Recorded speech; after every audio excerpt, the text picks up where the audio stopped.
नमस्कार। मैं doctor Kinshuk Mukherjee, associate professor. और मैं सुमित राज, रिसर्च असिस्टेंट, भारतीय शिल्प संस्थान।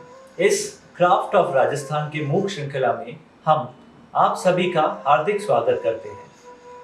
आज का विषय है राजस्थान के कथा शिल्प परंपरा फड़। यह एक प्रकार की स्क्रॉल पेंटिंग है। स्थानीय बोली में फड़ का अर्थ फोल्ड होता है।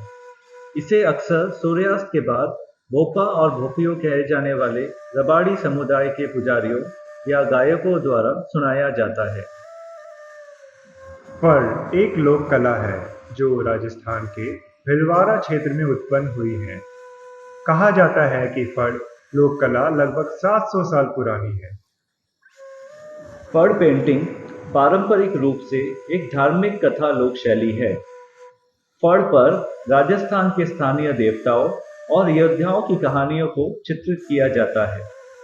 पारंपरिक पेंटिंग पबूजी का फड़ 12 फीट की लंबी और देवनारायण की लगभग 30 फीट लंबी होती है। ऐतिहासिक रूप से यह केवल चीपा जाति के जोशी परिवार के द्वारा चित्रित किया जाता था। भोपा पुजारी जोशी परिवार को अपने प्रदर्शन में इस्तेमाल करने के लिए फड़ बनाने के लिए नियुक्त करते थे। फड़ चित्रों में ज्यादातर मानव आकृतियां, पेड़, जानवर और पक्षियों का चित्रण है। हम चित्रों में विस्तृत बॉर्डर्स भी पाते हैं।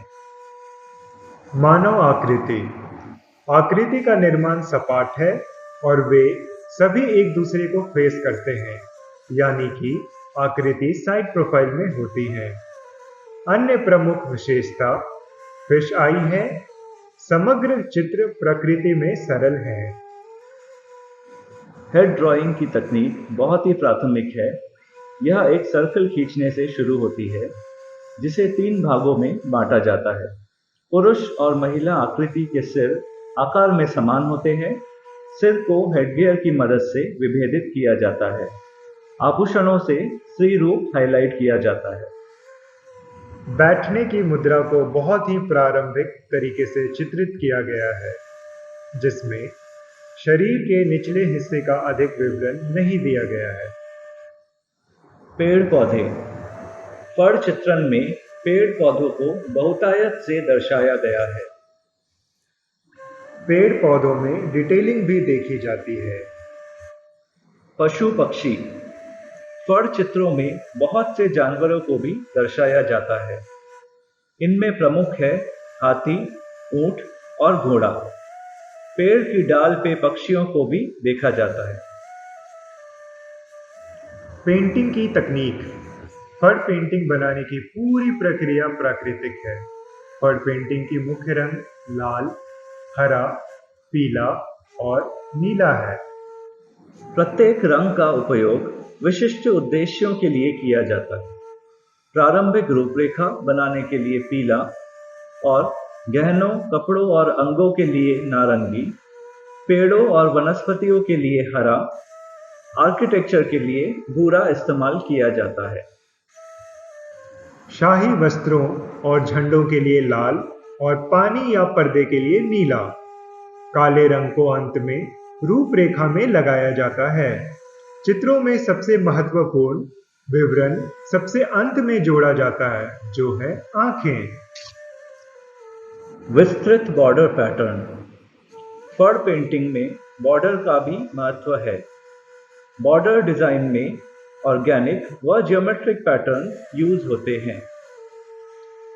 पारंपरिक फड़ भोपा और भोपियां अपने स्थानीय देवताओं देवनारायण जी, जो कि विष्णु के अवतार माने जाते हैं, और पाबूजी, एक स्थानीय नायक, की कहानियां सुनाते हैं। समकालीन फड़ आज के समय की पेंटिंग्स में नए विषय का योग हुआ है। इस पेंटिंग में हम अर्बन लैंडस्केप देख सकते हैं। इसमें शहरी जीवन की भीड़भाड़ को दर्शाया गया है। फिगर ड्राइंग और अन्य चित्रण की शैली ट्रेडिशनल फड़ की तरह ही रखी गई है। इनमें नई सब्जेक्ट मैटर ऐड हो गए हैं, जैसे कि पब्लिक और पर्सनल ट्रांसपोर्ट। हम देख सकते हैं कि अर्बन लैंडस्केप में साइकिल, ट्रेन, ऑटो रिक्शा और ट्रक लैंडस्केप में साइकिल, ट्रेन, ऑटो रिक्शा और ट्रक दर्शाया गया है। इस समकालीन फड़ में राजनैतिक एवं सामाजिक विषय को दर्शाया गया है। यहाँ कोविड पैंडेमिक जैसे वर्तमान विषय को भी दर्शाया गया है। हाल के दिनों में फड़ कलाकारों ने अपनी खुद की अनोखी स्टाइल को पारंपरिक फड़ के साथ जोड़ना शुरू कर दिया है।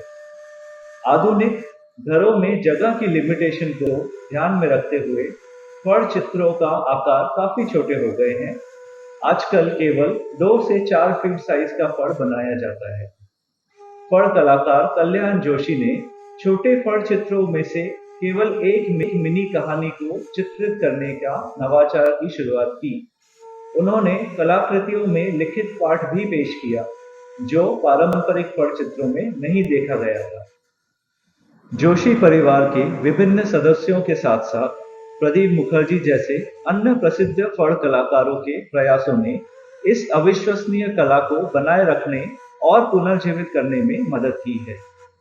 इसके व्यावसायिक मूल्य को बढ़ाने में योगदान किया है और फड़ कलाकारों के लिए रोजगार पैदा किया है। फड़ जैसे कला रूप लोक कथाओं को संरक्षित करते हैं और भारत की गौरवशाली संस्कृति को दर्शाते हैं। इसी के साथ हम ये प्रस्तुति समाप्त करते हैं। आशा करते हैं कि इस श्रृंखला के माध्यम से आप सभी को फड़ कथा शिल्प के विषय में ज्ञान प्राप्त हुआ। धन्यवाद।